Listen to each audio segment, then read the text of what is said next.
சற்று முன் கிடைக்கப்பெற்ற மிக மிக முக்கியமான செய்தி ஒன்று வெளியாகியுள்ளது. உதயநிதியை டெல்லிக்கு தூக்கிய அமலாக்கத்துறை அதிகாரிகள். வெளியான தகவலால் பரபரப்பு. அதாவது தமிழக டாஸ்மாக் முறைகேடு வழக்கில் உச்சநீதிமன்றம் தற்காலிகமாக இடைக்கால தடை விதித்திருந்தாலும் அமலாக்கத்துறை அதிகாரிகள் மேல்முறையீடு செய்துள்ளனர்.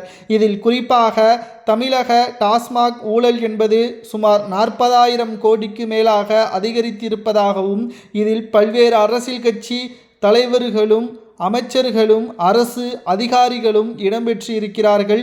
இந்த வழக்கை இடைக்கால தடை விதித்தது நிச்சயம் தவறு என்று கூறி மேல்முறையீடு செய்திருக்கிறார்கள். நாங்கள் யாரெல்லாம் விசாரணைக்கு அழைக்க வேண்டும் என்பதை மனுவாக நீதிமன்றத்தில் அமலாக்கத்துறை அதிகாரிகள் சமர்ப்பித்திருக்கிறார்கள். இதனால் அமலாக்கத்துறை அதிகாரிகள் கொடுக்கின்ற ஒவ்வொரு ஆவணங்களும் நீதிமன்றங்கள் சரிபார்த்து அதை முழுமையாக ஏற்றுக்கொண்டு விட்டால் நிச்சயம் திராவிட முன்னேற்ற கழகத்திற்கு மிகப்பெரிய ஒரு சிக்கலை ஏற்படுத்தும்.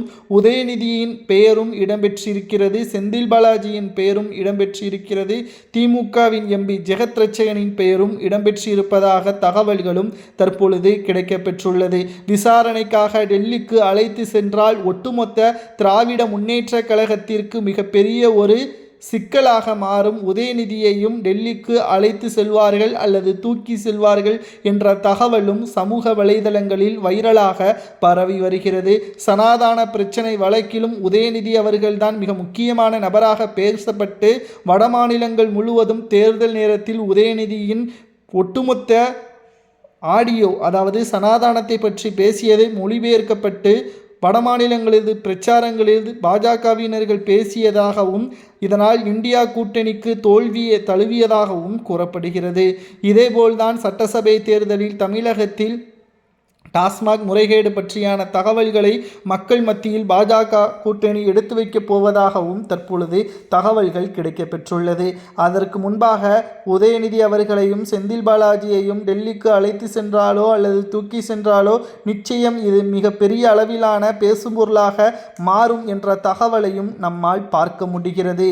அனைத்திந்திய அண்ணா திராவிட முன்னேற்ற கழகம் இதை வைத்து நிச்சயமாக தேர்தல் நேரத்தில் பிரச்சாரத்திற்கு ஒட்டுமொத்த வரவேற்பும் தமிழகத்தில் அதிமுகவிற்கு கிடைக்கும். அதே சமயம் திமுகவிற்கு எதிர்ப்பாகவும் இது மாறும் என்ற தகவலையும் நம்மால் உறுதியாக கூற முடியும். விசாரணைக்காக உதயநிதியை டெல்லிக்கு அழைத்து செல்லலாமா அல்லது அவர் மீது எந்த ஒரு தவறும் இல்லையா என்பதை உங்களது கருத்துக்களை மறக்காம கமெண்ட் வாயிலாக கூறுங்கள்.